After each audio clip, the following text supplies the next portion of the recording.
Em Miqueias 7,19, disse o profeta que Deus lançaria os nossos pecados em um mar de esquecimentos. Se os pecados foram lançados em um mar de esquecimentos por Deus, ninguém tem autorização de acessar essas águas e de lá descobrir o nosso passado para nos lançar em rosto. Quando o profeta disse isso, é porque a partir do momento da conversão existe uma nova vida com Deus. E a pessoa ofendida nessa relação fez questão de esquecer as nossas ofensas. Então, se Deus esqueceu dos nossos pecados, isso quer dizer que Ele não lança mais em rosto, nos propõe uma novidade de vida, de transformação. Ninguém tem a autorização de mexer nesse passado, até porque não estava envolvido nessa relação. Nossos pecados ofendiam a Deus e Ele resolveu então esquecê-los e nos dar uma nova oportunidade. Quando reflito sobre isso no Antigo Testamento, olho para o Novo e vejo o apóstolo Paulo com dificuldade em muitas das igrejas em que fundou para se posicionar enquanto apóstolo, ou pelo menos ser visto por líderes, obreiros, mestres, como apóstolo. E isso por causa do seu passado. Paulo, sabemos todos que foi perseguidor da igreja, Paulo mandou prender e assolou muitos dos irmãos. E agora, tendo uma nova vida com Deus, encontrava essa dificuldade em alguns círculos, porque alguns mestres e pessoas tentavam descredibilizar o seu ministério. Talvez você que está nos assistindo agora já tenha passado por isso, ou também já viu pessoas passarem pelas mesmas dificuldades. Eram ex alguma coisa antes de se encontrarem com Jesus e agora, tendo uma nova vida, também encontram as mesmas dificuldades de aceitação. Alguns olham e acreditam que não houve uma mudança de vida. Mas, na aula de hoje, você vai compreender a transformação provocada pelo Espírito Santo na vida das pessoas e como essas pessoas, tendo uma nova vida com Deus, podem contribuir com o crescimento da igreja da mesma maneira em que o apóstolo Paulo contribuiu. O tema da lição de hoje é Paulo e a sua chamada. Nós chegamos à lição de número 3. Eu sou o pastor Lucas Gomes e semanalmente estou aqui junto com você e mais um amigo ou amiga para conversarmos sobre a lição do próximo domingo.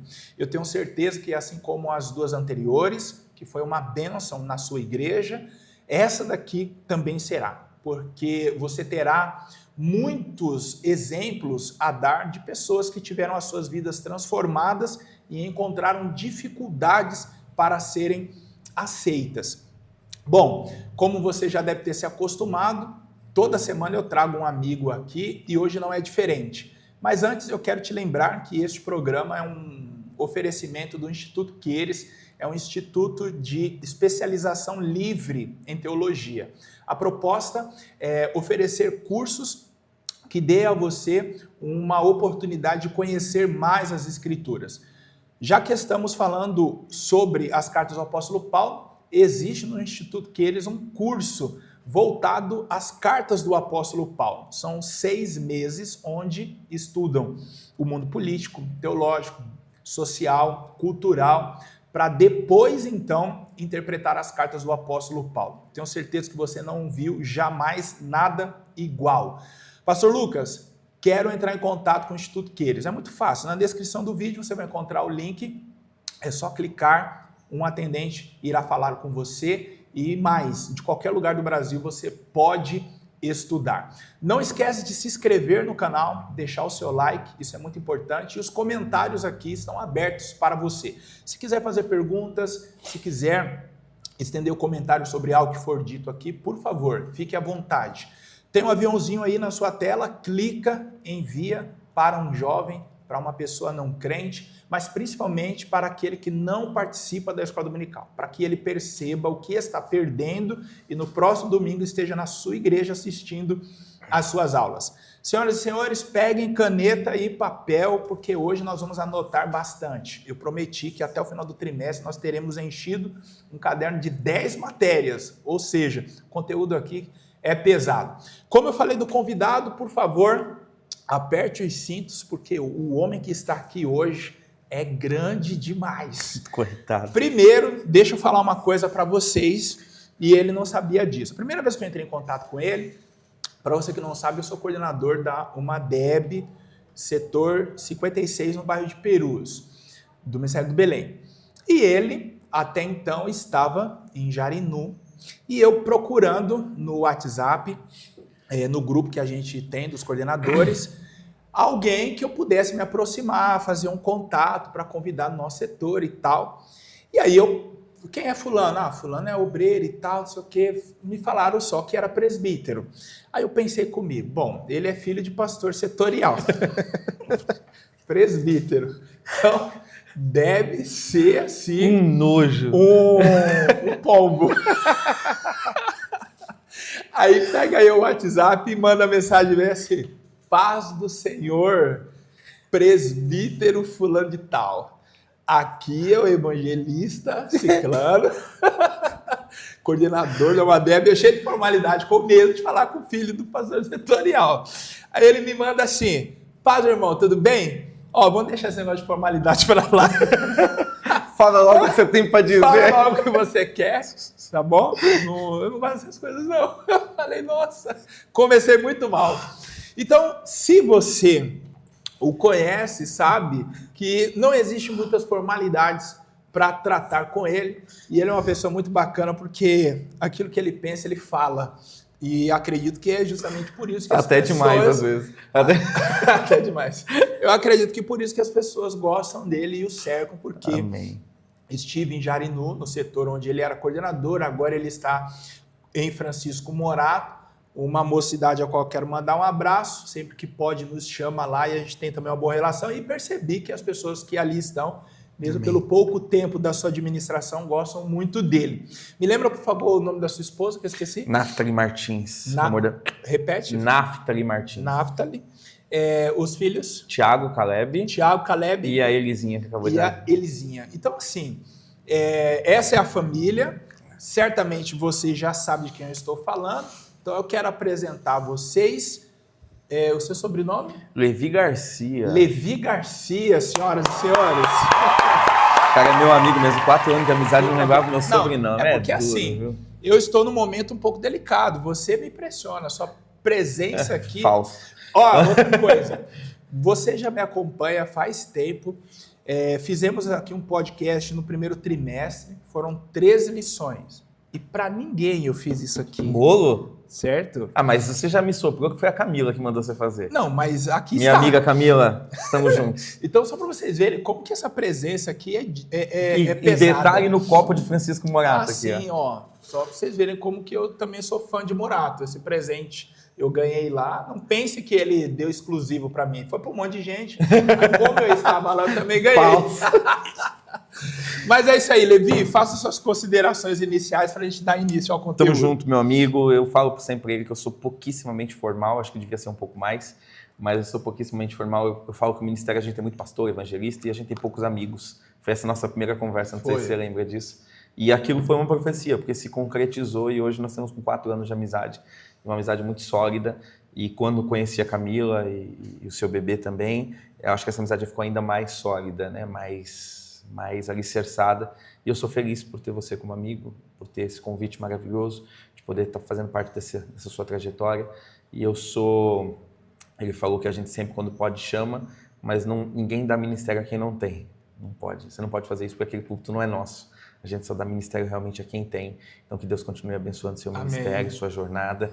Que enquanto Deus estiver continuando te dando, nós estaremos lá para abençoar o seu ministério também, em nome de Jesus. Amém. Obrigado. Bom, se alguém quiser te encontrar nas redes sociais, acha como, Levi?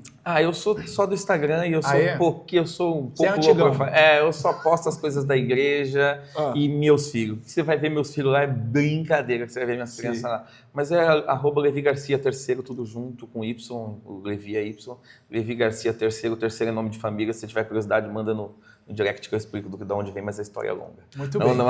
Então, agora sendo mais formal, né? Porque eu pensei, eu preciso tomar cuidado para não ser formal, para não tomar uma pancada logo no início. Então, agora sendo mais formal, e você já sabendo quem está aqui, Levi Garcia é presbítero da Assembleia de Deus Ministério do Belém, agora em Francisco Morato, pai dele lá é o pastor setorial, pastor Gilberto Mesquita, eu já ia falar Garcia, Mesquita, a quem também quero deixar aqui um abraço, e falei para ele que eu sou irmão preto do Levi. Aí a última vez que eu fui lá, ele falou assim, é meu filho preto, então estamos todos em casa. Amém. Mas vamos ao que mais nos interessa.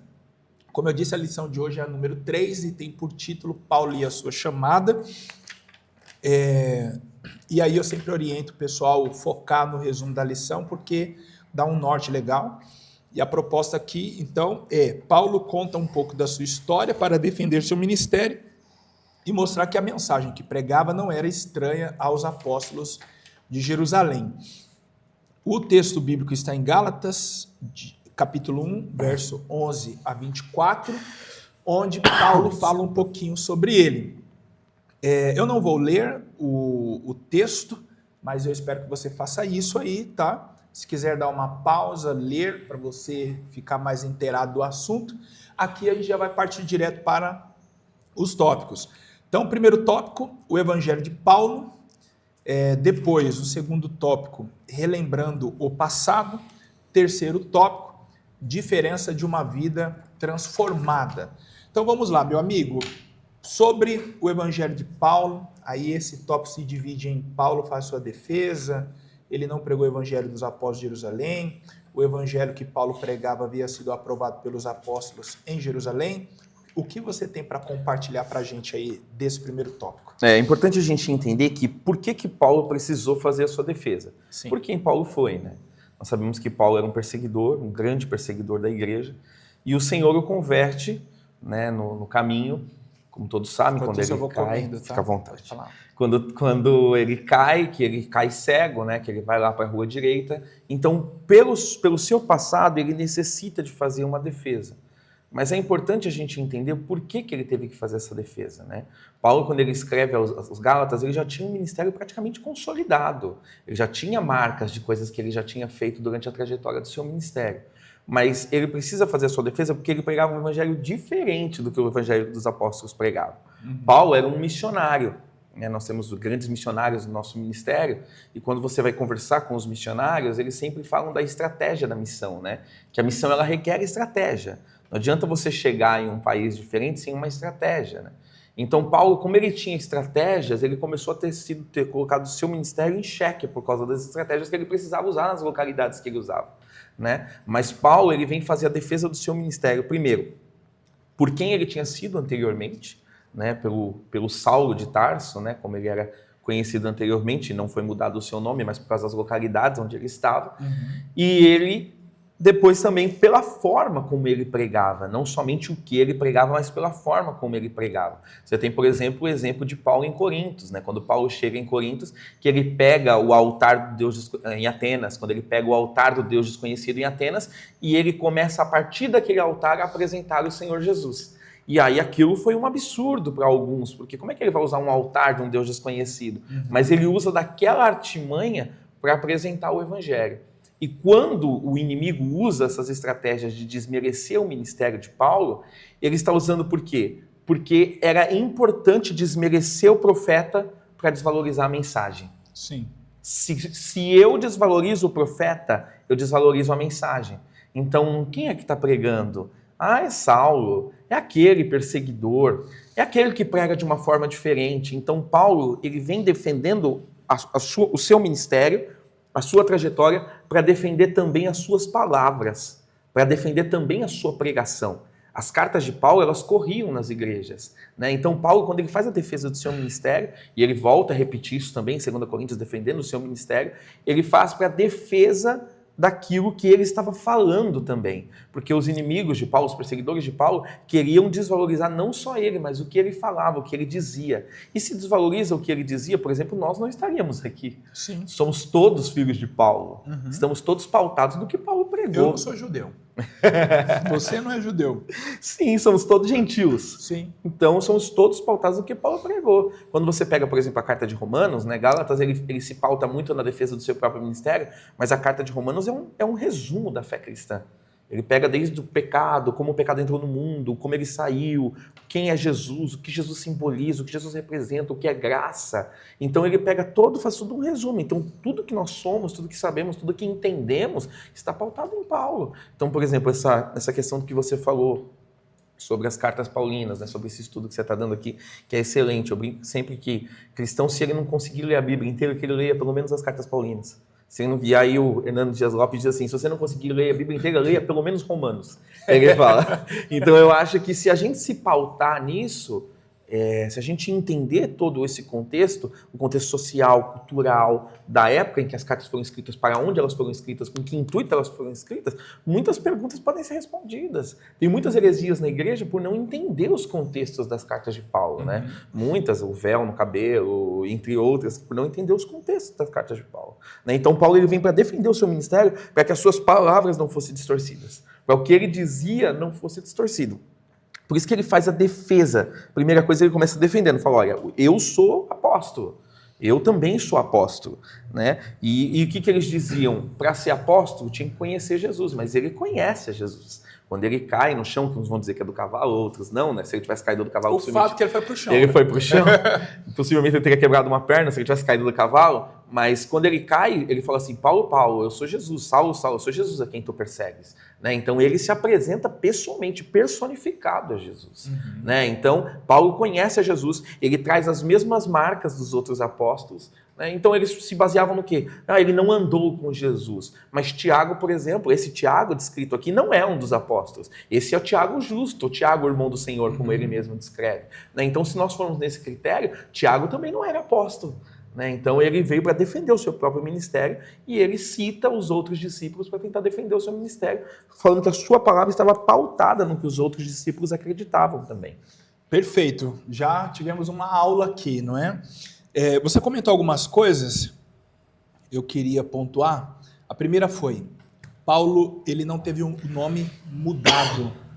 E é interessante a gente frisar isso porque ainda hoje a gente vê pessoas pensando que aconteceu com ele, o que aconteceu com Jacó, com Abraão e nada disso, né?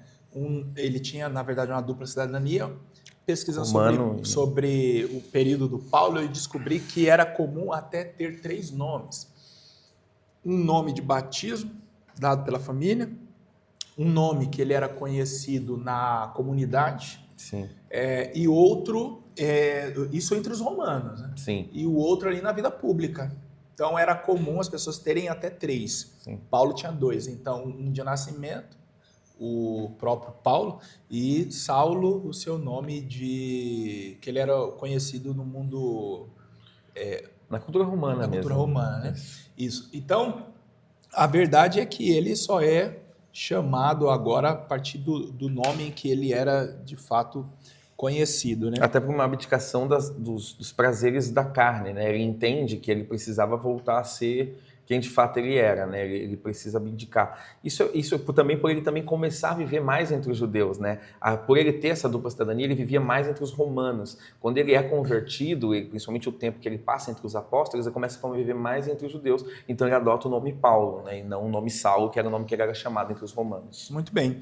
E aí você comentou também sobre ele sofrer essa perseguição por causa da mensagem que ele pregava. E até no terceiro subtópico, que fala sobre o evangelho que Paulo pregava, havia sido aprovado pelos apóstolos em Jerusalém. Diz assim, a mensagem de Paulo, como já dissemos, era a mesma dos apóstolos, mas o público era diferente. Era. Então, assim, o que soa estranho nos ouvidos desse público que persegue o Paulo, quer descredibilizar ele, é a maneira em que ele comunica a mensagem.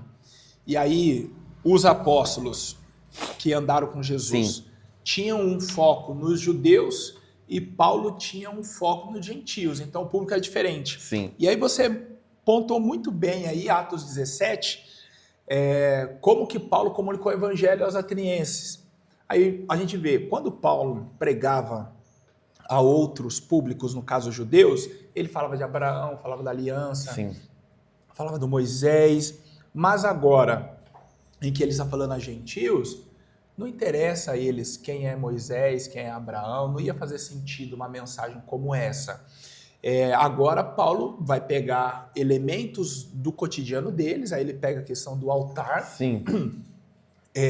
Em outras situações, se não me memória, é no mesmo capítulo, mas é em outro momento, talvez, que Paulo está pregando, e ele começa a falar sobre o Deus criador do universo, o Deus criador de todas as coisas. Então, era uma temática que interessaria os gregos, eles se ocupavam com essa questão do universo, como surgiu, quem criou, o Deus bom, o Deus mau.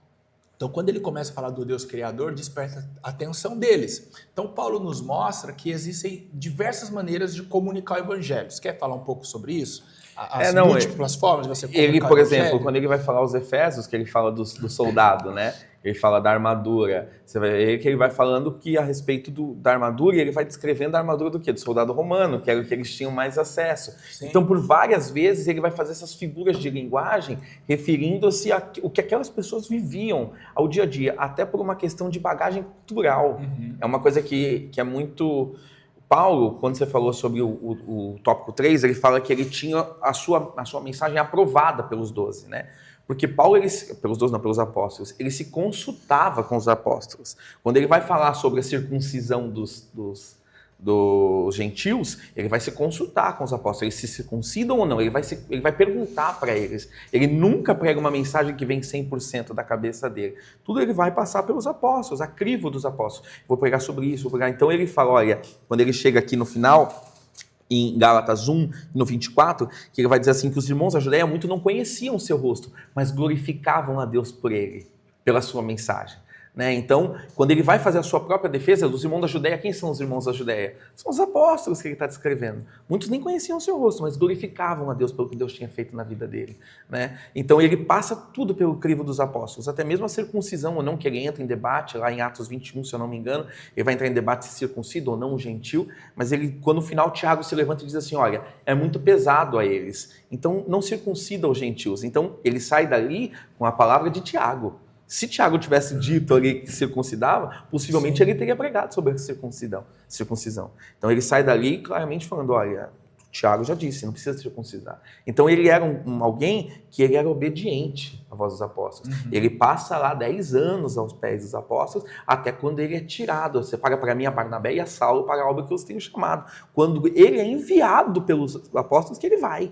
Enquanto ele não é enviado, ele não vai. Então ele é um cara que ele parece ser um líder da igreja, mas se você parar para meditar na palavra, ele era mais como um doutor e como um missionário do que como um líder na igreja. Em vários momentos, você vai ver Tiago se levantando como esse líder da igreja, Tiago o justo, né? Tiago o irmão de Jesus. Você vai ver Tiago sendo levantado como esse líder da igreja, mas ele era muito mais um missionário, um cara obediente. Muitas das suas trajetórias, alguns estudiosos vão dizer, elas eram debatidas, passa por tal lugar, vai para tal lugar, elas não vinham assim da sua consciência, vinham ou da ordenança do Espírito Santo, ou de algo que ele debatia com os 12, e ainda assim ele passava incrível com os 12, né? Porque a gente tem às vezes algumas perspectivas, até o momento que ele chega lá na frente, já na sua velhice, que ele começa a falar dos seus cooperadores, que ele vai descrever São Marcos, ele vai descrever Lucas, que aí ele já vai ver que ele já vai ter um corpo de obreiros que é dele, mas até então ele era obediente aos 12, ele obedecia aos apóstolos, não aos 12, aos apóstolos, né? Então ele era alguém totalmente submisso aos apóstolos. Eu vi um pregador falar alguma vez, e aí eu achei muito engraçado, que ele falou assim, em Atos 13, quando o Espírito Santo falou assim, apartai-me a Barnabé e a Saulo. Meio Espírito Santo estava confiando muito em Saulo. Não é assim, não é a parte, o Saulo e o Barnabé. Não, deixa eu mandar o Barnabé pro Paulo e aprender com ele. O meu pai diz assim, meu pai falava assim que ele sente que Barnabé estava mais tempo na fila. Por isso que ele falou para não dar briga entre os apóstolos. Assim, você para Barnabé primeiro e traz Saulo junto, vai. Você falou algo importante, porque assim, é claro que nos assistem diferentes pessoas, e me refiro a pessoas no que tange a idades, mas assim, como nós estamos focados em jovens, por causa que a missão é para os jovens, nós temos muitos jovens, Levi, que estão começando a pregar, estão começando a cantar, desenvolver um ministério, pensando mais no itinerante, aquele que sai da sua igreja. Sim. Fazendo um link com Paulo, que foi um missionário. Então, você pontuou aí que Paulo passou um período de aprendizado. Isso não quer dizer que em Jerusalém ali, ou em Antioquia, onde ele estava, ele não tinha oportunidades para pregar. Paulo prega naquele lugar, mas assim, ele está aguardando um start do Espírito Santo para vai.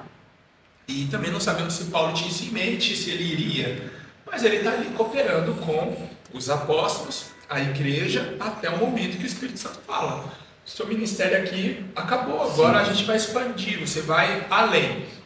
E aí o que acontece? A gente tem às vezes muitos jovens, e expandindo até irmãos e irmãs, que acabam de aceitar Jesus, ou já estão um tempo na igreja e de repente é batizado no Espírito Santo, quem sabe é o filho de um crente que já cresceu no Evangelho, mas de repente ele é batizado no Espírito Santo, ele está impactado com aquela emoção, e agora eu sou um pregador, agora eu sou um cantor, e aí ele quer já desaparecer do mundo. Sim. E aí sua fala foi importante porque todos nós precisamos desse momento do aprendizado, de você sentar para ouvir, e aí aguardar o chamado do Espírito Santo, sem falar nomes obviamente, mas você já lidou com situações assim, você enquanto líder de jovens, de um jovem que você tem que sentar, aconselhar, falar: cara, respira um pouco, moça, Deus vai te usar, mas... O pastor Elias Torralbo, ele foi recentemente a um podcast e ele falou que o Senhor teve que controlá-lo. Ele usou essa expressão, que ele teve um pastor que o chamou, que o convidou e falou para ele: olha, senta aqui, vamos conversar. Porque ele chegava nos lugares, um jovem, ainda não me lembro da descrição dele se era solteiro ou casado, mas sentando no meio de pastores, sentando no meio de grandes homens. E aí ele se olhou dentro daquilo e falou assim: eu sou grande também, sou grande. E uma preocupação que meu pai sempre teve conosco, ele falou assim: vocês têm que ser obreiros. Se o Senhor usar mais alguma coisa... E o meu irmão, ele é um teólogo um pouco mais... Eu sou mais tranquilo, mas meu irmão é muito ferrenho. E ele sempre diz assim, que ele não acredita, é uma frase que eu tenho usado muito, que é dele, que ele não acredita num ministério que não sirva a sua comunidade. Ele usa essa expressão. Porque o que ele quer dizer? Um pregador que ele não serve setor nenhum. Como é que um pregador pode existir sem servir nenhuma congregação? Até esses dias no podcast de uma moça que tem lá, eu citei seu nome, eu falei assim: o Luquinhas, ele é itinerante, já pregou várias vezes aqui com a gente, eu chamo de Luquinhas porque nós somos muito amigos, mas o pastor Lucas já pregou várias vezes aqui conosco, mas ele é líder da mocidade lá, né, do Perus, é líder da mocidade lá em Perus, ele ajuda na escola dominical de Perus. Então nós precisamos entender que por mais que Deus tenha um chamado na nossa vida, se esse chamado não servir a nossa comunidade, o lugar onde Deus nos colocou, esse chamado não serve de nada. Como é que eu posso não ter um pastor? Como é que um crente, ele pega de segunda a segunda e ele não senta para escutar nenhum dia? Deus não tem nada para falar com ele. Deus só tem para falar para ele a página que ele quiser abrir dentro da Bíblia. Sabe, é uma sensação que nós temos, que tem alguns jovens, né? Eu graças a Deus passei poucas vezes por essa situação. Eu tenho um jovem que eu tenho conversado bastante com ele, mas ele é uma bênção, assim, muito humilde, um pai muito humilde, mas eu tenho tido essa precaução com ele já, que ele tem usado muito ele. Eu falo: meu filho, cuidado, não esqueça que você é um cooperador, você vai chegar a ser um diácono, não esqueça quem você é, não esqueça de onde Deus tem te colocado, e quando você chegar a ser um pastor, ainda assim não esqueça de onde você saiu, de o que você seria se Deus não tivesse te levado. E eu tenho muita sensação que Deus chama Paulo, e o ministério de Paulo é tão forte porque ele se lembrava de onde ele tinha saído, do que ele era. Quem nós somos? Onde nós estaríamos se o Senhor não tivesse nos alcançado? Então Paulo, ele tinha essa sensação com ele. E sempre quando eu converso com jovens, eu falo duas coisas sobre a preparação. Inclusive eu estou escrevendo a palavra pregada. Amanhã nós estaremos juntos lá na Anhanguera. Hoje é dia, não sei que dia é hoje, dia 11, dia 10, amanhã dia 11 nós estaremos lá. E eu estava escrevendo a palavra e falando sobre preparação. Tem gente que tem um sonho, um plano, e ele não tem preparação nenhuma. Ele só tem um sonho, mas ele não tem preparação, ele não tem trajetória, ele não tem caminho, ele não tem nada, ele só tem um sonho, e ele acha que aquele sonho vai acontecer do nada. Paulo, ele chega, ele vai citar como seu conhecimento como esterco, né? Ele vai dizer que o seu conhecimento é como esterco, ele vai dizer aos Filipenses, né? Meu conhecimento é como esterco, mas esse esterco que ele está dizendo não é simplesmente lixo, é o que deu crescimento para a planta, para a semente que nasceu. Então Paulo, ele era um homem extremamente preparado para isso. Ele, quando chega na sua trajetória ministerial, ele já chega formado, já chega pronto. E aí o Senhor o usa e acrescenta o conhecimento de Cristo, que é um conhecimento que ele não tinha. Você vê, por exemplo, nós somos Romanos. O conhecimento que ele apresenta na carta aos Romanos não é um conhecimento vago. Ele tem um conhecimento da origem do pecado. Um conhecimento de quem tem a lei no pé da língua. Ele tem um conhecimento de todas as profecias. Paulo, em Romanos, ele cita praticamente todas as profecias de Cristo. Todas. Então, quando você vai vendo ali, você vai vendo que ele era alguém que tinha uma base. Ele tinha um alicerce. Então, sempre fala, olha, se alicerce, se prepara, onde você quer ir? Aí tem gente que fala assim para mim, não, meu sonho é pregar fora do Brasil. Que idioma que você sabe falar? Você entendeu? Não está preparado. Não está pronto. Ah, não, meu sonho é pregar na Alemanha. Você sabe falar alemão? Você sabe que é difícil falar alemão? Ah, mas eu posso aprender? Pode, começa. Tem 2 pontos aí. O primeiro, você comentou sobre esse conhecimento dele, da lei e tal, fruto do seu período no farisaísmo, e me veio algo na cabeça. Paulo ele poderia ter já se encontrado com Jesus, ido a Jerusalém e aí já dito para os apóstolos, olha, eu já conheço tudo, eu era fariseu, estou pronto para pregar. Mas aí esse tempo que ele fica lá, até Atos 13, me faz perceber o seguinte, embora ele conhecesse toda a lei, ele ainda não conhecia Jesus. Então por isso que ele está sentado lá, preciso entender essa comunidade, esse Jesus, a mensagem que é pregada. Eu preciso entender onde ele entra nas profecias que eu ouvi até hoje. Eu conheço a teoria, vamos ver a prática. Sim. Que é? Ok. E aí, pegando esse gancho, eu conheci um amigo na faculdade, ele era advogado, e aí ele foi fazer a graduação, porque ele dizia assim, pô, eu sou advogado, cara. Eu vou fazer o básico, teologia, faz sentido isso aí. Aí eu olhando ele falando, mas que o cara soberbo, o fato dele ser advogado, ele não se viu no direito de sentar para o curso básico de teologia. Então, já que não vão me deixar fazer o médio, era isso. Então eu vou fazer a graduação. Foi isso. Então, não importa o conhecimento que nós tivemos fora, que nós temos fora. Cristo é outro tipo de relacionamento. Sim. É outra vida. E aí onde se dá a questão de você sentar, aprender, se envolver. Não, e até o conhecimento que nós temos dentro mesmo. Não que não vai ser útil. Não, até por exemplo, tem fora, né? Tem bacharelado de teologia, isso, aquilo, do outro. Você senta para aprender numa escola dominical, às vezes alguém fala alguma coisa que você fala, nossa, eu nunca tinha parado para pensar nisso. Eu nunca tinha parado. O nosso presidente, que eu tenho o privilégio de acompanhar muitas vezes, sou enfermeira, né, quem não sabe, ele senta com a revistinha, a Bíblia dele, e ele fica a aula inteira, Lucas, por Deus como testemunha. A aula inteira ouvindo. A aula inteira, ele abre a Bíblia quando o irmão manda abrir, ele abre a revista. A aula inteira, ele é o presidente do ministério. São 1.300 igrejas que estão no ministério. Ele senta ali, são 199 ou são 101 setores. Ele senta ali e ele escuta. Entendeu? Então a gente precisa entender que isso não é ser pequeno ou ser grande, isso é ordenança. A gente precisa entender que ser graça é conhecimento. Entendeu? O Lucas é formado ali, aqui, outro. Eu, por exemplo, estava conversando até com... Eu trabalho muito, eu estava conversando até com o meu superintendente e falava, olha, eu fico às vezes meio constrangido, que eu tenho, quando você me escala, eu consigo vir para dar aula, porque eu tenho uma escala de trabalho, mas muitas vezes eu não consigo vir para aprender. Isso é uma coisa que me constrange. E, por exemplo, meus filhos, né, eu tenho levado meus filhos para a escola dominical agora, porque eu estou aqui hoje porque meu pai me levou para a escola dominical lá. E eu sempre falo com os jovens, olha, você quer aprender teologia? Começa na escola dominical. Começa na escola dominical. Um cara como esse, que é advogado, às vezes ele não tem nem conhecimento básico.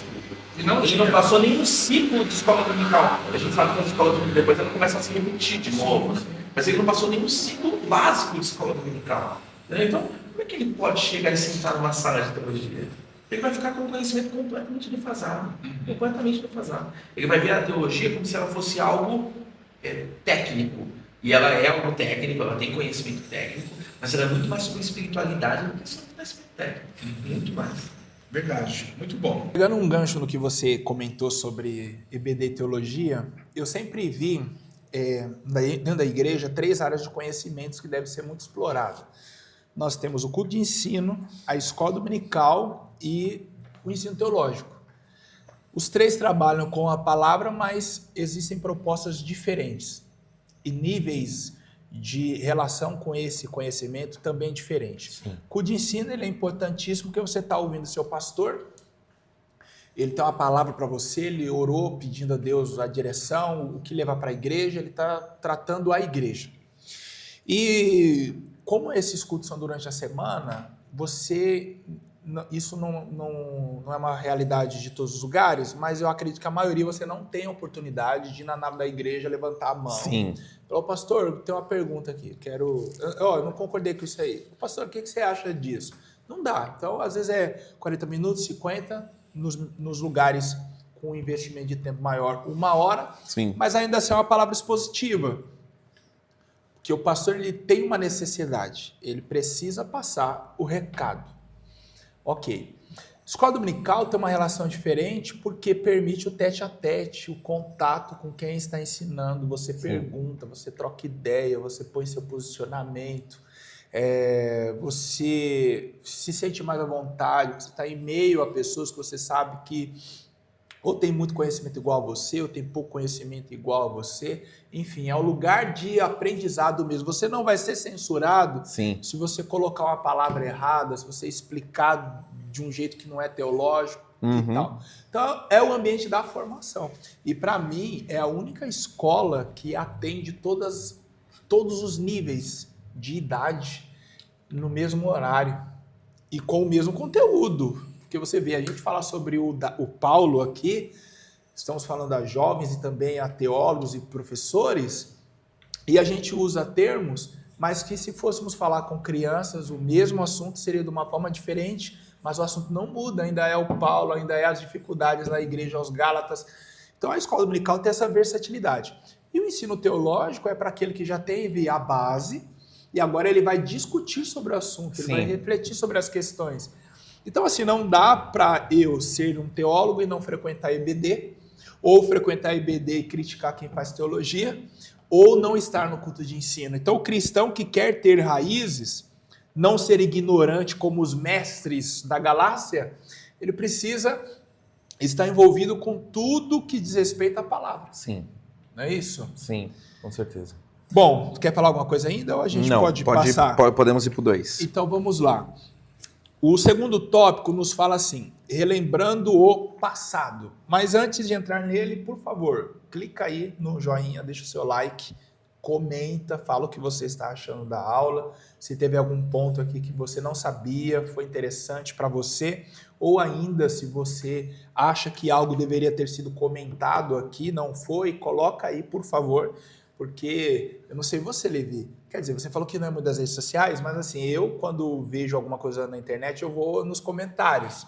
Primeiro para dar risada, porque você sempre foi muito, sempre tem uma piada legais. Mas, de repente, faltou algo aqui, você pode acrescentar e alguém que for ler o comentário... Não, eu sou bastante das redes sociais, eu não sou da minha. Por exemplo, eu uso da igreja, eu assisto bastante, mas eu não sou de postar muito na minha. Eu até hoje em dia tenho postado mais, porque eu comecei a lidar com jovem posta muito, né? Então comecei a postar mais. Mas eu não sou muito ativo nas redes sociais, não. Mas coloca aí, porque de repente alguém entra, lê seu comentário e pode contribuir com o conhecimento. O segundo tópico, relembrando o passado. Aí os subtópicos são escolhido por Deus, dias em Jerusalém, Pedro e Tiago, esses são os pontos. Como que Paulo relembra esse passado aí? O que ele traz para a gente? Vamos lá, a primeira coisa ele coloca por quem ele foi escolhido, porque isso é importante dele citar, porque nós precisamos lembrar que eram 12, né, um deles o trai, né, que é Judas, e eles selecionam Matias através de um sorteio. O sorteio é muito comum no judaísmo, né, lançar-se sorte sobre algo. É algo que você vai ver várias vezes sendo repetido, né? Vai ver Paulo no barco, várias vezes sendo repetido essa estratégia de lançar-se sorte. Então ele usa essa estratégia de dizer por quem ele foi escolhido. Ele está dizendo, olha, eu não fui escolhido por um sorteio. Né? Possivelmente, a maioria dos teólogos vai concordar que Paulo estava sendo preparado para ser esse 12º apóstolo, né? Esse 12º discípulo. Mas eles escolheram a Matias. Então... ele está dizendo assim, eu fui escolhido diretamente por Deus. Deus me escolheu, eu fui escolhido por Deus e eu fui. Aí ele fala sobre o período que ele passou em Jerusalém, né, sobre os 15 dias que ele passa em Jerusalém. Ele fala do momento em que ele permaneceu com Pedro, que ele passa um grande período desse momento de aprendizado com Pedro. E ele vai falar sobre o momento que ele passa com Tiago, e ainda ele usa a expressão de Tiago, o irmão de Jesus, né, dizer bem claro de quem ele estava falando, que nós temos 3 Tiagos, né? Tiago menor, Tiago filho de Zebedeu, e Tiago, irmão de Jesus, que alguns estudiosos vão chamar de Tiago o Justo, né? Que ele era meio que como um juiz naquele momento, ele era meio como uma palavra final daqueles homens, né? E ele escreveu a carta, né? O livro de Tiago é dele, inclusive o nome do meu filho é Tiago por causa da carta de Tiago, por causa de Tiago. E ele se posiciona nesse papel, né? Porque muitas pessoas não sabem que a carta é dele, porque ele não começa dizendo Tiago, irmão do Senhor, ele começa dizendo Tiago, servo do Senhor Jesus Cristo. Ele não se coloca nessa posição de irmão, né? Mas aqui, para ele poder defender o seu ministério, ele coloca Tiago, o irmão do Senhor Jesus, né? Então a gente precisa entender que ele começou falando o seguinte: eu fui escolhido por Deus. Primeira coisa. Falando, olha, eu não fui escolhido por sorteio, eu fui escolhido por Deus. Jesus Cristo me escolheu. Ele mesmo me escolheu. E aí ele vai mais além e diz sobre o tempo que ele passou em Jerusalém. Por que ele fala do tempo que ele passou em Jerusalém? Porque ele fala que ele apresentou a sua pregação aos irmãos da Judéia. Ele mostrou a sua pregação. E sua pregação foi aprovada. E para ganhar ainda mais consolidação naquilo que ele estava dizendo, ele diz assim: olha, e eu estive com Pedro e estive com Tiago, o irmão do Senhor, né? Então ele aqui relembra não só o que ele era, mas por como ele foi convocado. Ele falou assim: olha, o meu passado como pecador vocês já conhecem. Esse aí vocês já sabem que eu fui Saulo de Tarso, o perseguidor. Mas agora eu preciso lembrar quem me escolheu. Eu fui escolhido por Deus. E agora vocês precisam lembrar que eu também tive a minha palavra avaliada. É o que nós falamos no início. Quando eles estavam tentando desmerecer a Paulo, desacreditar a Paulo, eles queriam desacreditar da pregação de Paulo. Isso. Eu até anotei aqui, que desvalorizava o mensageiro para descredibilizar a mensagem. Sim. Então ele não tem autoridade para falar o que fala. Sim. Eu acho que isso é uma coisa que tem acontecido. Meu pai tem uma frase engraçada, que ele diz que quando algumas comunidades e tal estão tirando o pastor do púlpito, e o intuito de Satanás muitas vezes é tirar a autoridade do pastor. Eu tenho um grupo de jovens que ele chega e fala assim: o Pinha, que é o pastor Rubens Pinha, que dirigiu durante muitos anos. Eu falo: quem é Pinha? Pinha não existe, é o pastor Rubens Pinha. Nós precisamos parar com esse negócio, porque o inimigo ele quer tirar a autoridade do pastor. Sim. Ele quer tirar essa perspectiva, porque quando você está com problema, você não procura o Lucas, você procura o pastor Lucas. Quando você está com dificuldade, você não procura o Gilberto, você procura o pastor Gilberto. Então o inimigo muitas vezes ele quer descredibilizar essa figura do pregador, do pastor, daquele que fala. Porque através do momento que eu descredibilizo o mensageiro, eu descredibilizo a mensagem. Não tem jeito. Mas quem que está falando? Esse aí é eu. Quem que está falando? Esse aí é eu. Então essa descredibilização é o que eles tentaram fazer com Paulo. Esquece, esse é Saulo de Tarso. Foi perseguidor. Ele nem conhece Jesus Cristo. Sim. Então é descredibilizar aquilo que ele estava falando através da descredibilização dele. Ele não presta, ele não serve. Você comentou aí de novo, me fez lembrar sobre o que Aristóteles chamava de ethos, para um discurso ser validado. O orador ele precisava do ethos, que é o caráter, que é a sua apresentação, é como as pessoas o veem. Então, ninguém vai sentar para ouvir, no nosso contexto cristão, Sim. pregar a mensagem, um pregador, um pastor adúltero. Claro. Então, assim, a conduta dele, o caráter, descredibiliza a mensagem dele, não importa a mensagem que ele tem, quem ele é, essa é a pergunta. E isso serve para todas as áreas. Você é da área da saúde, então se eu descubro um exemplo, muito hipotético, porque eu sei que você é um profissional, mas você errou lá na dosagem de um medicamento, aí o paciente veio a falecer. Não importa onde o Levi estudou, com quem o Levi trabalha, se eu sou o paciente, eu não quero você passar nem na porta. Não é assim? Então, claro que é. O ethos, ele, de acordo com Aristóteles, ele fortalece a mensagem. Então, tem pessoas hoje que não precisam abrir a boca. Por causa da história, ele chega, existe um respeito e já ele ganha 50% da credibilidade no discurso pela pessoa que ele é. Então, isso que você comenta é muito interessante, porque enquanto você falava, eu estive aqui pensando, pessoas lembrando dos discursos de Paulo, porque estão falando do Paulo na Galácia, mas o Paulo não está lá.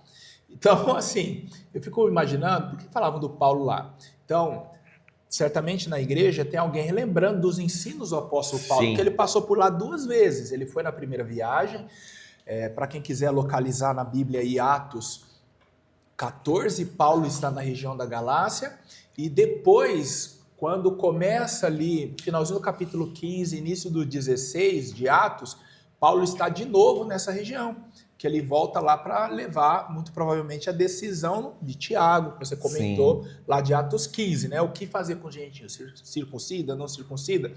Então, vai saber se esses irmãos não estavam lá, rapaz, e aquele culto lá com o apóstolo, hein? Aquela mensagem, ele falou de Jesus que ressuscitou e tal, e falou da profecia, e aí os falsos mestres, falsos líderes chegando e dizem assim, não, mas peraí, você sabe quem foi Paulo? Não, eu não sei quem foi Paulo. Para, mas esse cara tá pregando aí, mas ele foi perseguidor da igreja, ele mandava prender cristãos para tirar a credibilidade da mensagem. Então ele não tem autoridade. E outra coisa, para ser apóstolo, Pedro falou lá no capítulo 1 de Atos que tinha que ter andado com Jesus. Sim. Paulo não andou, então ele é um farsante.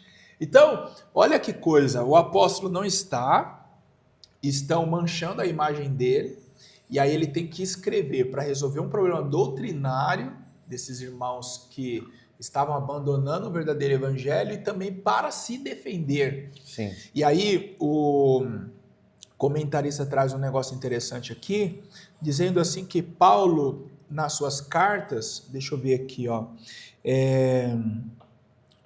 na verdade, eu pulei para o terceiro, mas já que eu levantei a questão, eu vou comentar. É o terceiro tópico, no segundo subponto, fala assim, uma vida transformada. Na metade do segundo parágrafo, fala assim, ó, se observarmos os escritos do apóstolo Paulo, ele menciona assim, parte da sua história, mas somente quando estritamente necessário. As cartas de Paulo no Novo Testamento se ocupam extensivamente não da sua vida pessoal e do que ele era ou fazia antes do evangelho, mas sim do poder de Deus em sua vida. Então veja, Paulo não escreve para falar dele mesmo, Paulo não escreve para falar das suas dificuldades nas prisões, o objetivo dele sempre é glorificar o Senhor. Mas aqui ele sente a necessidade de contar a história dele, de mostrar como Cristo o salvou, como ele foi a Jerusalém, como ele tinha a validade dos apóstolos para pregar. Então assim, eu não estou aqui como aventureiro, tem alguém que me autorizou a pregar. E é muito legal isso, né, Levi? Nós irmos, mas nós estamos debaixo da bênção de alguém. Claro, é importantíssimo isso. Importantíssimo. E eu acho que uma coisa que eu conversava com um jovem essa semana, ele falou assim, mas qual que é a diferença quando você é consagrado, né? Evangelista, pastor. Eu falei para ele, você ganha uma habilitação. Sim. Imagina você dirigir sem habilitação. Você passa numa blitz, você fica, meu Deus, a blitz. Você nem tem droga no carro, você fica, meu Deus, tem que esconder a droga. Você nem tem droga no carro, mas você fica com medo, você fica assustado. Quando você está habilitado, você até tchau pro policial você dá. Numa dessa eu me dei mal, tá? Então ele te habilita. Não perde raciocínio, só para pegar um gancho aqui, você continua falando. Eu andei 2 anos e meio sem habilitação. Por quê? Eu não tinha habilitação e minha esposa insistiu muito para comprarmos um carro porque ela tinha acabado de tirar a habilitação. Então eu pensei assim, poxa vida, eu tenho um carro, então eu vou dirigir. Até porque eu estava aprendendo ainda, falei, vou pegar o carro para treinar. Então fui treinando e tal, aprendi, então 2 anos e meio sem habilitação. E por quê? Ficou esse tempo todo? Por causa da pandemia, então não tinha também como eu tirar. E aí, graças a Deus, né? Eu não sei se Deus guarda irregular, mas ele me guardou. Nunca parei em blitz, nada disso. Mas, tendo tirado a habilitação, eu ainda estava com a provisória, estava eu passando no pedágio aqui da Anhanguera. Aí, nessa aí de dar tchauzinho pro policial, que você falou, né? Policial parado assim, logo após a praça do pedágio, aí eu passei, só olhei para ele e fiz assim, né? Porque como eu tinha acabado de pagar e ele estava ao lado, então eu cumprimentei. Aí ele encosta. Aí eu encostei, desliguei o carro, aí eu falei, mas tô tranquilo, tô com habilitação provisória, o carro tinha não vencido. tem... Não, o carro não tem multa, o carro tá com licenciamento tudo ok.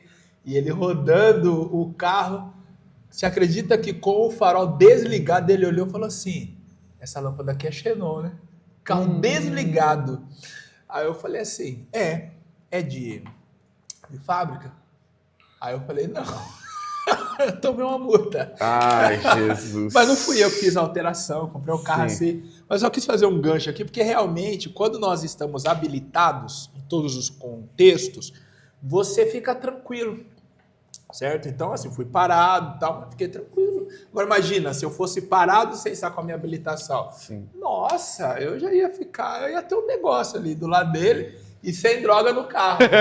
Só o fato de Só não o ter fato de habilitação. ter Então, habilitação. você dizia que ser habilitado pelo ministério, ser consagrado, ser enviado é importante. Que você falava Muito pro jovem. importante. É porque isso te dá mais força na sua trajetória, né? Uhum. E uma coisa que eu lembrei agora, só para não perder esse fio de raciocínio aqui no tópico 2 ainda, por que que ele possivelmente também teve a sua palavra, tentar descredibilizar a sua palavra? Lembra que ele fala dos irmãos de Bereia? Era um conselho de Paulo, sempre que alguém pregasse algo, que se comparasse com os seus estudos, que pegasse as suas cartas, porque as cartas elas iam passando, elas não ficavam fixas numa igreja, elas iam passando. Então todos tinham as cópias das cartas de Paulo. Então qual que era o conselho? Pega o que está sendo pregado, o Lucas brincou que vai lá me ver pregar para ver as minhas heresias. Então pega o que está sendo pregado e se compara com as cartas de Paulo. Peraí, ó, isso aqui que você está pregando está diferente do que Paulo dizia. Sim. Então, a partir daquele momento, eles entenderam e falaram assim, então a gente precisa descredibilizar quem está dizendo. Né? Porque os homens estavam pregando e as pessoas estavam falando, peraí, tá diferente isso aqui. Isso aqui é diferente do que você está falando. Né? Então, eles estavam sendo confrontados com o que Paulo dizia, mesmo Paulo não estando lá. Eles estavam sendo confrontados. Então, Paulo, eles tenta ser descredibilizado por causa disso, para que ele não fosse mais um confronto para aqueles homens e falsos profetas que estavam se levantando na Galácia. Muito bem, muito bem. E aí, só pegando um gancho aqui na situação do... Mais um pontinho aqui no segundo tópico, e aí a gente já passa para o terceiro. Quando ele, no terceiro subponto, ele comenta sobre Pedro e Tiago. Paulo, ele diz que esteve com Pedro e com Tiago. Ele mostra de fato aqui que ele não era um clandestino da fé, vamos assim dizer. E aí, voltando na situação da habilitação que você comentou, é muito importante ter um endereço. Você tem um lugar para tomar ceia, você tem um lugar para dar o seu dízimo, sua oferta. Sim. Um lugar que você abençoa. Será que tem pregador que não é dizimista? Ah, tem um monte. Jesus, tem um monte. Não sobre a situação do dízimo, mas sobre você ter um endereço. Você deu o meu exemplo, disse que no podcast lá fez menção a mim. Só compartilhando aqui a experiência, até porque acredito que vai servir para muita gente. Com 15 anos eu fui batizado com o Espírito Santo e eu pertencia a uma igreja, era Assembleia de Deus, mas ainda não era do Belém. Eu pertencia a uma igreja que eu costumo dizer assim, que eles não precisavam ter certeza que você tinha algo de Deus para te consagrar. Bastava desconfiar. Eu acho que o Levi tem alguma coisa de Deus. Ele vai lá e consagra, sabe? Medo de perder, né? E aí, com quase 17, eu fui levado ao diaconato. E foi um período em que estavam acontecendo duas coisas que eram novas para mim. Primeiro, eu estava descobrindo o que era o ministério, porque sendo levado ao diaconato, então eu comecei a participar de reuniões, algumas coisas da igreja e tal. Eu estava descobrindo o que era o ministério. E, ao mesmo tempo, foi ali que começou o meu ministério itinerante. Então, os convites começaram a surgir e tal, e eu comecei a ser chamado, e assim foi. 4 anos depois, eu cheguei no Belém.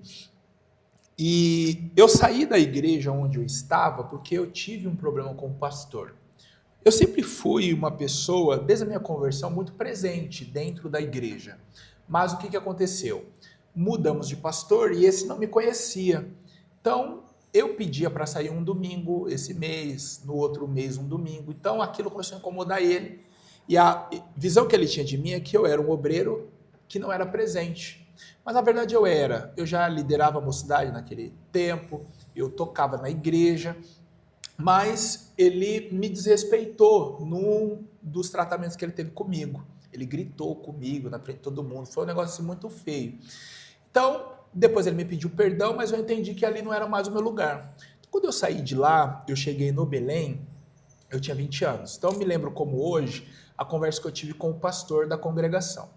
Eu falei assim, pastor, eu estou aqui para te ajudar. Eu já liderei mocidade, já dei aula na escola dominical, se o senhor precisar eu fico na porta, eu só não vou tomar conta de criança.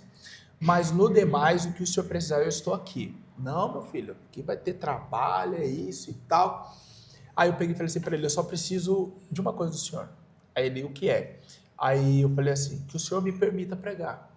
Aí ele falou, não, fique tranquilo, vamos fazer o seguinte, você aparece aqui somente na ceia e no culto de ensino. No demais, meu filho, vá pregar. Aí ele me falou aquilo, primeiro que eu tomei um choque, eu jamais imaginei que o pastor, eu cheguei agora e ia me dar essa liberdade. Só que, com este pastor, eu fiquei 7 anos, nessa congregação, 14 anos. Eu nunca estive somente no culto de ensino e na ceia. Eu era, acredito que pelo meu ritmo de compromissos, até mais presente do que alguns achavam que eu poderia ser. Então, teve momentos de eu não só liderar a mocidade, mas dar aula na EBD, dirigir culto e fazer um monte de coisa dentro da igreja. E sempre estive nessa movimentação. E aí, eu gosto de falar sobre isso, porque quando a gente fala do ministério itinerante, a visão que existe, ela não é, eu digo assim, que errada, porque é assim que os itinerantes se comportam. Eu ia falar, É assim que eles se comportam, como pessoas que desaparecem da igreja, e aí você tem uma igreja necessitando de alguém com o dom que ele tem, Sim. de cooperar na escola dominical como professor, de liderar um departamento, de dar um ensino. É uma igreja carente do dom que ele possui e ele está servindo do lado de fora e não do lado de dentro. Então tudo tem o seu momento, tudo tem o seu tempo. E vai chegar, de repente, essa hora dessa pessoa sair, mas ela também precisa entender esse tempo de ficar. E aí estivemos lá cooperando, trabalhando, e eu vivia nessa. Então eu gerenciava meus domingos, saía um domingo, ficava outro, saía 3, ficava 4, né, ia trabalhando para poder ajudar a igreja. Até que chegou o dia em que fomos convidados para trabalhar na sede. E aí na sede tem mais gente, existe uma carência, mas não como na congregação. Claro. E aí eu recebi uma liberdade maior. Mas ainda assim, Levi, ainda hoje eu tenho a preocupação de estar domingo na igreja, não fechar compromisso no culto de ensino, estar na ceia.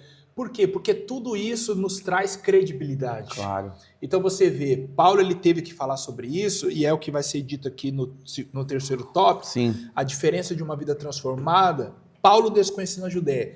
Paulo precisa apresentar suas credenciais, por quê? Porque na época, o comentarista fala isso aqui no primeiro tópico, para conhecer alguém era preciso vê-lo. Não existia redes sociais. Não, Então, hoje é muito fácil conhecer alguém. Vê o que eu disse. Se quiser encontrar o Levi, como é que faz? @Levi, tal. Ok. Mas na época não tinha redes sociais. Então, Paulo teve que falar dele.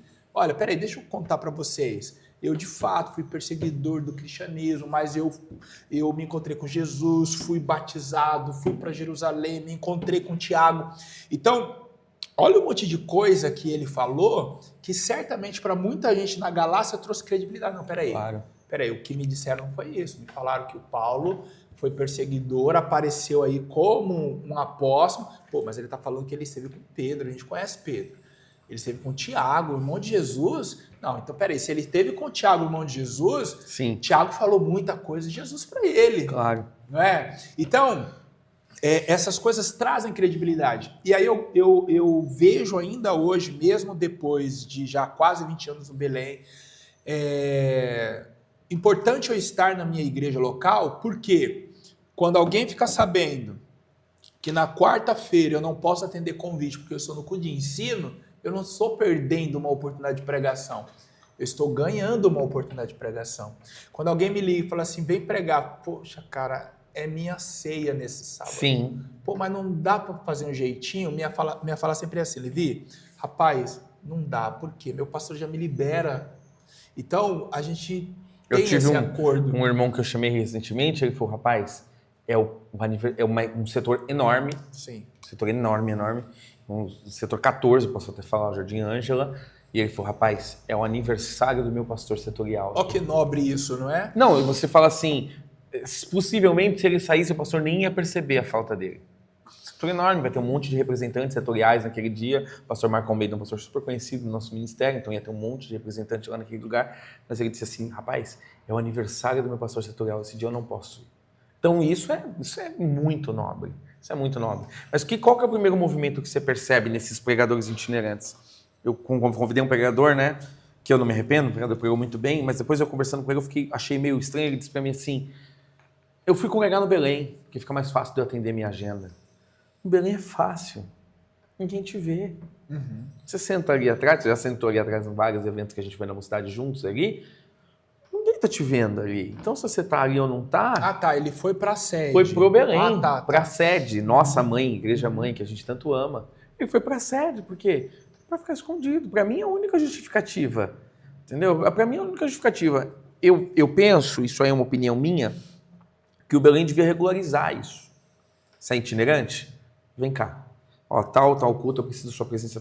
Você, pastor fulano, vai ser o pastor que vai regularizar isso. E você vai ter que passar no dia dos cultos para pastor fulano, eu estou aqui. E aí, a partir disso, você tem uma carta que te dê aval de pregar nas nossas igrejas. Porque o que acontece? Tem um monte de... eu sou do Belém. Da onde? Da sede. Quando que você frequenta o culto lá? Qual foi a última vez? Qual foi a última vez que você foi no culto lá? Quem fala a seu respeito? Quem dá testemunho de você? Eu liguei pro pastor Marco Almeida, falando mais uma vez dele. Eu liguei, pastor, tô com um moço aqui, Jonathan, na verdade o pastor Gilberto ligou para ele, tô com um moço aqui, Jonathan Zanardo, pregou aqui no nosso setor aqui, inclusive pode levar em Perus, que é benção, menino benção. Falei assim, ele é bom? Não é bom não, ele é ótimo. Moço obediente, submisso. E isso aí te coloca num outro patamar de crente. A gente coloca num outro patamar. Eu congrego com meu pai desde sempre, né? Eu tive 1 ano só de distância que eu tive congregando em um outro lugar, mas desde sempre estou com ele. E aí um pastor setorial chegou para mim e falou assim, olha, o dia que... Por que ele diz isso? Porque ele sabe que não há a menor possibilidade de deixar de congregar com meu pai. Mas ele falou assim, o dia que seu pai for para outro canto que você não conseguir acompanhar, eu quero que você congregue comigo. Mas isso me traz o quê? Isso me traz a certeza de que ele sabe de que eu sou um servo da igreja. Não vai querer problema. Eu sou um servo. Eu estou para servir, independente de quem está mandando, eu estou para servir. Entendeu? Então é essa perspectiva que o jovem precisa ter. Eu acho que hoje em dia a gente tem muita gente que quer saber, que quer entender e pouca gente que quer servir. Muitos questionadores e poucos obedientes, sabe? Eu cada vez que passa eu tenho essa perspectiva. Você faz um congresso, você está na mesma função que eu, você faz um congresso, chama fulano, chama Beltrano, faz a roupa assim, faz a roupa assim. Mas por que não fez assim? Por que não fez? Você entendeu? Mas por que não chamou o outro? Mal sabe quanto esses homens têm pedido hoje em dia para vir nos nossos setores. Mal sabem, porque eu sou a favor da contribuição, nós já conversamos algumas vezes sobre isso, da contribuição para o pregador, mas eu não sou a favor de que alguém enriqueça, ou seja, de uma mocidade que vendeu pastel o ano inteiro para fazer uma festa. Você entendeu? Essa é a minha cisma. Eu não sou a favor de alguém, nós vendemos pão de mel lá, de alguém que venha pagar um valor exorbitante, o salário de um mês, a custa de pão de mel que esses meus jovens se mataram para vender, que muitos desses líderes não conseguiram vender e compraram e comeram. Como é que eu posso pagar uma fortuna para alguém, sendo que nós nos matamos para ganhar esse dinheiro? Você entendeu? Então é essas coisas que eu acho que se perderam na mensagem de Paulo. Paulo, ele precisava sobreviver, ele dá graças aos homens que cuidaram dele, que o protegeram e vendeu tendas. Algumas pessoas o ajudaram durante o seu ministério. Ele precisava sobreviver, mas ele precisava sobreviver. Enriquecer é diferente de sobreviver. Sim. Se você quer enriquecer, vai investir na bolsa, vai trabalhar com...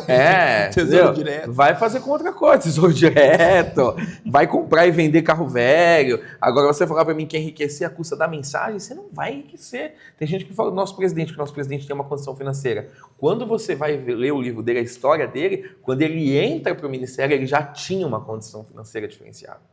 Entendeu? Pastor Rubens Espinha tem uma condição diferente, mas ele é capitão, sargento do exército. Então são pessoas que já vieram com uma condição financeira estruturada e aí o Senhor coloca eles numa função. Enriquecer a base do ministério você não enriquece. Eu sou filho de um pastor que dirige congregação há mais de 25 anos. Ele é setorial há 4. E ele não enriquece, não tem caminho, a não ser que você faça o errado. Mas não tem caminho para você enriquecer. Não tem. Muito bem. Levi, dentro de todo esse assunto que a gente está falando aqui, eu me lembro do primeiro livro de Samuel, capítulo 17, quando o Davi foi lutar com Golias. Na hora que ele vai, a Bíblia diz que o Saul olha para o seu pajem de armas e pergunta assim, de quem aquele jovem é filho? Aí ele falou, eu não sei. Aí o Davi luta, derruba o gigante, arranca a cabeça. Aí o Saul vai lá e fala assim, vai lá e pergunta para ele de quem que ele é filho. Então parece que o Saul nem assistiu o combate. Desde o início ele está aqui. De quem que esse cara é filho? Com essa pulga atrás da orelha, né? Aí vem o Davi. E eu acho engraçado a maneira que o Davi vem. O Davi vem com a cabeça do Golias na mão. Por que ele não deixou a cabeça do Golias lá? Me parece ser um troféu. Então o Davi vem com a cabeça para provar, eu sou digno de receber o que prometeram. Quero o quê? Casar com a filha do rei, a família não pagar impostos e tal. Vem o Davi, certamente é meu momento. Quando o Davi chega na frente do Saul, Saul não fala assim, rapaz, onde você aprendeu a atirar com a funda? Como que você acertou a testa? Em que momento você achou que ia dar certo? A pergunta do Saul é, de quem você é filho? E eu tive contato com esse texto, eu era adolescente ainda, e quem ministrou essa mensagem foi o pastor Nerildo Ascioli, que agora mudou de setor, né? Saiu de Diadema, foi para o Guarulhos, eu vi essa semana. E aí, essa mensagem do pastor Nerildo me marcou, o tema foi sobre os 5 filhos de Deus, alguma coisa assim. E ele explicou, e depois eu fui atrás dessa informação, achei, para os judeus era muito importante a genealogia. Então, não importa quem você é, a gente quer saber quem é o seu pai. Então, assim, o Davi matou Golias, tá, mas e aí, ele é filho de quem? Não, Davi é um excelente tocador, não, ok, mas assim, qual que é a família dele? Então, essa questão me fez refletir sobre o que eu acabei de falar, que é importante você ter um endereço, você ter quem fale de você. Sim. E aí, por mais que você que nos escuta não é professor, não é pregador, não é cantor, você fala assim, eu sou só um crente. Não existe só crente. Se a pessoa falar assim, eu sou apenas um crente, eu acho que nem crente ele é. Porque todo crente, ele está em atividade, ele está envolvido em alguma coisa, e aí eu falo assim, não há cargo, mas ele está pregando a palavra, ele está procurando viver a mensagem do evangelho, então ele está em atividade no reino. E aí, onde você congrega, de onde você vem, então quem fala de você, quem dá testemunho? E aí, no terceiro ponto aqui do terceiro tópico, o que as pessoas dizem acerca de você? Olha o que diz. Paulo diz que os irmãos da Judéia glorificavam a Deus pela vida dele. Então, qual é a razão dos irmãos da Judéia darem glória a Deus? Este homem perseguia a igreja, agora ele teve uma transformação com Cristo, nós testificamos disso e agora ele é um pregador. Glória a Deus por essa transformação.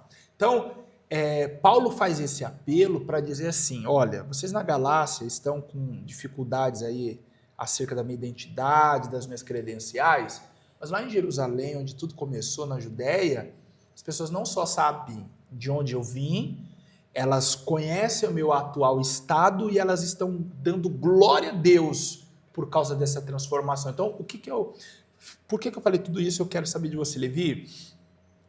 Em tudo isso, na carreira cristã, seja você professor, pregador, cantor, filho de pastor ou não, professor NBD ou não, o testemunho, até onde ele é importante, ou vou melhorar porque eu sei que ele é importante, né? É uma pergunta muito fácil, mas assim, até que momento eu devo me preocupar com o que as pessoas falam? Porque não era para Paulo estar fazendo isso. Tinha necessidade, era para ele só falar assim, eu sou o Paulo. Acabou, eu não vou nem dar atenção para vocês, tá? Quem não quiser acreditar no meu ministério aí, eu vou para outras igrejas. Pronto. Não precisava, mas ele se importou com isso. Então, até onde a gente deve se preocupar com o que dizem ao nosso respeito? Eu acho que Paulo ele é realmente esse termômetro, né? Na minha opinião. A gente volta um pouquinho ao que a gente estava falando sobre credibilização da mensagem, e Jesus ele tinha essa preocupação. Se você vai ver várias vezes alguns textos, vai dizer assim, que a sua fama crescia. E aí, quando você vê ele perguntando para os seus discípulos, falando assim, quem eles dizem que eu sou? Então, Jesus ele tinha essa preocupação. Uhum. Por que ele tinha essa preocupação? Por causa do que a gente falou desde o início. Embasa a minha mensagem. Embasa o que eu estou dizendo, né? Paulo, quando ele chega em Gálatas 6, né, 6 e principalmente o 17, ele vai falar sobre as marcas, né? Sobre as marcas de Cristo. Ele vai dizer, eu tenho as marcas de Cristo. Que ele está dizendo o seguinte, ele vai dizer sobre tudo que ele passou no modo geral. Ele vai dizendo, olha, fui chicoteado 3 vezes, e aí ele está falando do chicoteamento romano, que era 39 menos 1, então ele passou por isso 3 vezes. Eu sofri naufrágio, eu tive doenças, tudo isso por quê? Por amor ao Evangelho. Então, quando ele está fazendo essa defesa da fé, não é a defesa dele. Paulo ele não tinha essa vaidade. Ele não tinha essa vaidade. Quando ele termina a sua trajetória, ele fala, combati o bom combate, acabei a carreira e guardei a fé. A preocupação dele era guardar a fé. Até onde eu preciso me preocupar com isso? Até quando isso não atrapalha a sua mensagem de ser pregada. Até quando, e o que significa a mensagem? Até quando isso não me atrapalhe de ser alguém dentro da casa do Senhor, de ser um obreiro dentro da casa do Senhor. Eu estive conversando com um jovem, e aí ele começou no discurso, 2 jovens, um casal, eles começaram no discurso dizendo assim, mas eu não ligo porque os outros pensam, eu não ligo. Você precisa ligar sim porque os outros pensam. É um relacionamento de namoro e tal. Eu falei assim, olha, o que os outros pensam vai influenciar como os outros te escutam, como os outros te veem. O que os outros pensam é de suma importância para que a gente consiga fazer aquilo que ele nos deu para ser feito. Então, essa visão, essa perspectiva, ela é simplória. Até onde... O principal é o quê? O que Deus pensa de mim. Esse é o principal. O que Ele pensa de mim. Né? Eu sei o pensamento que tenho sobre vós, né? Ele vai dizer na sua mensagem, que é pensamento de paz. Né? Mas ele vai dizendo o seguinte, eu sei o pensamento que eu tenho sobre vós. Então, se nós temos a preocupação que nós estamos dentro da vontade do que o Senhor tem sobre nós, já é o primeiro passo. Levi, mas eu vou ter que brigar, mas eu vou contra o que o Senhor tem sobre mim. Então eu não brigo, então eu fico aqui no que o Senhor me colocou para fazer. Agora, se Deus tem um pensamento bom sobre mim, e mesmo assim o que eu estou pregando está sendo defasado por algo contra aquilo que está sendo pregado, eu não posso aceitar. Eu tenho que me defender. Por quê? Porque isso atrapalha a mensagem. Furar o cano faz a água vazar. Entendeu? Nós somos um cano da água. Nós não somos a fonte da água. A fonte morreu na cruz, teve o seu lado transpassado, da onde está jogando água com sangue até hoje. A fonte está lá. Só que nós somos um cano da água que leva a água até certos lugares. Mas o que eles tentam fazer? Furar o cano. Então Paulo aqui, ele está colocando um tampão no cano. Peraí, vocês estão fazendo escoar. Então até onde eu tenho que me preocupar? Até quando isso não atrapalha aquilo que Deus tem para mim. Até quando isso não atrapalha aquilo que Deus está realizando através da minha vida. Porque o intuito de Satanás é sempre atrapalhar a obra. Deus não tem nada comigo e com você. Eu tive uma fase na minha adolescência, eu e meu irmão, a gente começou a querer namorar, querer conhecer as meninas e tal. E aí as pessoas começaram a nos atacar, e aí a gente, adolescente, sabe, jovem, e a gente pensou assim, meu Deus, mas por que tanto ataque? E hoje, eu adulto, eu entendo que elas queriam descredibilizar o que meu pai pregava em cima do púlpito.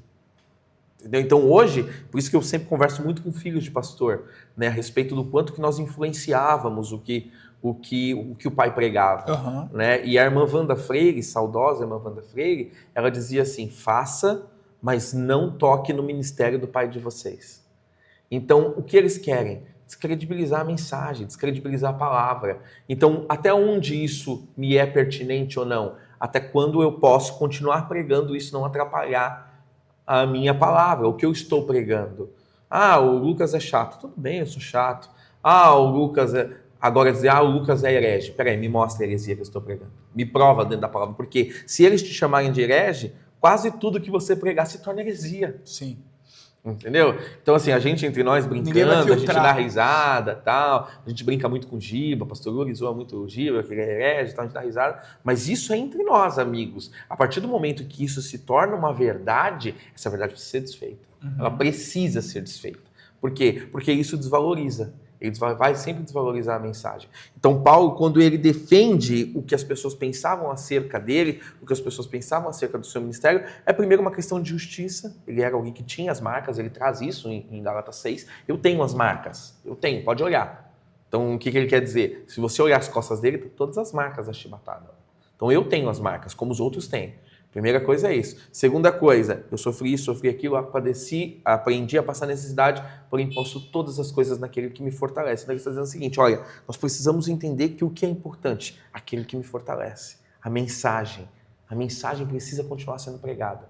A mensagem precisa continuar sendo pregada. Recentemente nós tivemos algumas mudanças e tal, e a minha esposa falou, olha, fulano, ciclano, ela falou assim, Beltrano, eu falei, eu volto a trabalhar com ele, eu trago ele de volta. Mas depois de tudo, eu falei, não tem problema nenhum, quem sou eu, quem é ele? O importante é a mensagem, o importante é a palavra, não tem problema nenhum com isso. Então nós precisamos entender que nós não precisamos ter razão. O que não pode acontecer é a mensagem ser desvalorizada, nunca. A mensagem precisa continuar sendo pregada. Então o limite é quando isso começa a atrapalhar aquilo que eu estou pregando, aquilo que está acontecendo. Eu sei quem eu sou, minha família sabe quem eu sou, minha esposa sabe quem eu sou, mas se isso desvalorizar o que eu estou pregando, isso precisa ser combatido, isso precisa ser afrontado diretamente. Olha, eu estou aqui, eu trago os sinais, eu trago as marcas, eu trago as provas, evidenciar, lembra que a gente falou sobre evidência? Evidenciar aquilo que eu vivia, quem eu sou.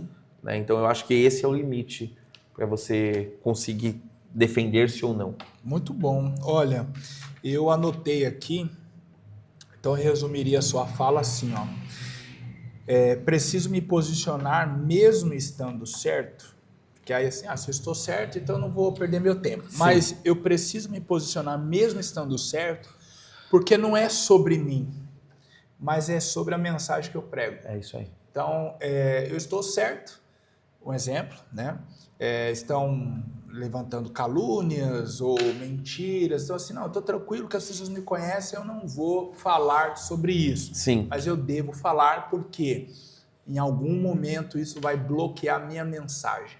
Então, a mensagem de Cristo, ela precisa ter acesso em todos os lugares. Né?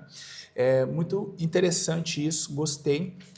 E nós vamos seguir ainda aprendendo sobre o apóstolo Paulo, mas eu já posso adiantar assim que, embora estejamos na lição de número 13, eu acho que esse foi o bate-papo mais produtivo. E quem sabe seja aí de toda a lição. Amém. Tem mais alguma coisa que de repente eu não mencionei, você quer comentar? Só rapidamente, um exemplo que eu sempre dou sobre Paulo, eu sempre comparo Paulo e Pedro. Eu coloco dois homens que têm o mesmo chamado, se não iguais, muito similares, e que um chegou até um lugar e o outro chegou até outro lugar. Né? Um chegou até a nós e o outro ficou só em Jerusalém. Por que eu sempre comparo esses dois homens? Porque um estava pronto para chegar e o outro era um homem que não se preparou para chegar. Quando você para comparar as cartas de Paulo e Atos mesmo, você vai ver Pedro cometendo algumas gafes, alguns equívocos no seu posicionamento. Então, como nós sempre falamos a jovens, e nós estamos numa revista de jovens, a minha pergunta que eu repito, que eu falei já uma vez, aonde você quer chegar? Aonde você quer ir? Se prepara para chegar aonde você quer chegar. Mas e como que eu vou chegar? Aí Deus vê. Aí Deus cuida. Mas aonde eu quero chegar, eu me preparo para chegar onde Deus quer me levar. Se eu não me preparar para chegar onde Deus quer me levar, eu nunca vou chegar. Paulo, ele se preparou pensando que ele seria um grande defensor do farisaísmo. A preparação de Paulo é para defender o farisaísmo, porque muita gente não entende o que Paulo fazia. O que Paulo fazia era bíblico, era lei. Ele entendia o quê? Se está sendo pregado um outro evangelho no meio do arraial, põe para fora e mata lá fora. É o que ele faz com Estevão. Entendeu? Quem fez isso? Elias fez com os 400 e os 450. Ele fez isso com aqueles 850 homens, eles o matou ao fio da espada. Por quê? Porque isso era a lei do judaísmo. Só um comentário dentro disso, você me fez lembrar de uma situação nos capítulos finais de Números, quando os soldados de Israel se prostituem com as midianitas, se não foi a memória, e se curvam aos deuses dela e tal. E aí esse soldado traz uma dessas mulheres para o arraial. Aí Finéias, um dos filhos de Arão, pega uma espada e transpassa os dois. Na cama, no leito. Aí no momento em que ele faz isso, Deus fala para Moisés que a maldade, o juízo que ia cair sobre eles naquele momento, passou porque o Finéias tirou o pecado do meio deles. Então ele estava cumprindo a palavra dentro da sua perspectiva daquilo que ele acreditava. Eu nunca pensei nisso, acredita? Sim, claro. Paulo, eu sempre vi a questão do Paulo no sentido do zelo. Não. Tipo, estão falando desse Cristo. Não, ele está cumprindo a palavra. A mensagem é outra, mas eu nunca observei sobre ele estar cumprindo um princípio, Ele que está é cumprindo a matar lei. quem está contrário. A gente conversava, eu e meu irmão, ao essa mandamento. semana sobre Sim. o nazismo, né? Por que o nazismo deu tão certo na Alemanha? Aham. E ele dá tão certo porque é um princípio do primeiro Reich, não é um princípio do segundo Reich. É um princípio do puritanismo, que você é professor de história, você vai lembrar disso melhor do que eu. É um princípio já do primeiro Reich, da supremacia alemã, da supremacia branca. Então, por isso que dá tão certo. O Hitler ele não cai do nada ali. São coisas, geram ideias que já eram pregadas há muitos anos. Sim. Então, por que Paulo consegue uma multidão para apredejar um homem? Porque aquilo era um cumprimento da lei. Paulo estava defendendo a lei. Então, ele era um homem que se preparou para zelar pela lei. Deus, por ver o seu zelo pela lei, falou, peraí, deixa eu te mostrar pelo que você deve zelar de verdade. E eu coloco para entender pelo que ele deve zelar de verdade. Por isso que ele vai chamar tudo aquilo que ele tinha como esterco. Porque ele falou assim, tudo aquilo eu peguei e eu coloquei na semente da verdadeira lei. E aí aquilo deu crescimento para Jesus dentro da vida dele. Então, por isso que Paulo, ele se posiciona dessa forma. Então, ele estava pronto para isso. Quando ele chega, ele tinha se preparado acreditando em outro caminho, mas ele estava pronto. Então, para que você está se preparando? Eu vejo a gente, eu tenho um sonho de reger. O que você estuda de música? O que você estuda de regência? Só quer mexer os braços. Entendeu? Eu quero louvar. Cadê a segunda voz que você sabe fazer? O que você sabe fazer para o Senhor? Mas sabe qual que é o problema? O Senhor aceita tudo. E aí a gente entrega qualquer coisa. Não é porque o Senhor aceita tudo que eu entrego qualquer coisa. Se o Senhor aceita tudo, eu vou dar o melhor para Ele. Eu vou sempre dar o melhor. Sempre. Agora nós temos convivido com uma geração que dá para o Senhor qualquer coisa. E o Senhor não quer qualquer coisa. Quanto melhor foi a oferta que nós formos ofertar, melhor vai ser recebido. Caim e Abel. Um tinha animais, uma coisa mais difícil de lidar. O outro só tinha planta. Mas como ele entregou aquelas sementes? Como ele entregou o que vinha do campo e como o outro entregou o animal? Tá? Então, nos preparemos para o que o Senhor tem na nossa vida. Paulo ele foi chamado, ele teve um grande chamado, mas porque ele estava pronto para aquilo que Deus tinha para ele. Então, se nós estivermos prontos, ele tinha dupla cidadania, ele tinha vários idiomas, ele falava vários idiomas, ele era um homem extremamente aletrado culturalmente também, ele tinha facilidade cultural de lidar, ele conhecia as culturas, Sim. Então ele era um homem que ele não chegou do nada ali. Então, para que nós estamos nos preparando? É missão? Estuda. É pregação? Estuda. É pastorado? Estuda. É regência? Estuda. Se prepara para aquilo que Deus tem na sua vida. Que quando chegar, você está pronto. Você está forte, você está firme. E aí o Senhor vai te usar para aquilo que Ele tem na sua vida. Muito bom. Acho que não tinha a melhor maneira de nós terminarmos. Muito bom. Levi, obrigado por você ter Eu que agradeço, meu amigo, aceitado pelo o convite. O Levi veio de longe, deu quantos quilômetros de lá para cá? Levi? Deu 45 minutos, mas deve ter acho que deu 23, 24 quilômetros. Obrigado mesmo por esse sacrifício, Amém, tá? que isso. Sou um devedor agora, tá? Já era antes, pelo que Paulo diz que devemos o amor. Devemos o amor. Agora, pela sua ação, pelo seu gesto, muito obrigado. A você que ficou conosco até o momento, faça as suas considerações. Obrigado a todos que estão nos ouvindo, estejam sempre acompanhando o canal. Se eu posso dar um conselho, esse moço Deus tem usado, Deus tem trabalhado na sua vida. E se ele tem trabalhado na vida dele para falar comigo, vai trabalhar na sua vida também para falar com todos que estão ouvindo. Estejam investindo no curso, na pregação. Ele prega muito bem, então se ele prega muito bem, ele tem algo a ensinar para você também, que está aprendendo, que está começando. Ele é uma benção esse rapaz. Então esteja sempre acompanhando o canal. Eu tenho certeza que eu comecei há pouco tempo, não vou mentir para você, mas o que eu tenho acompanhado, Deus tem te usado para falar comigo e para nos ajudar, nos orientar. Em nome de Jesus. Amém. Um abraço na sua família, Amém. No seu pai, na sua mãe. Deus abençoe vocês, obrigado. E você não esquece de deixar o like, se inscrever, compartilhar, comentar. Aqui é tudo seu. Deus abençoe você. Até a próxima semana, que terá por título O Encontro em Jerusalém e os Falsos Irmãos. E, como você já sabe, haverá alguém aqui para conversar comigo sobre a próxima lição. Deus abençoe. Até a próxima. Deus abençoe.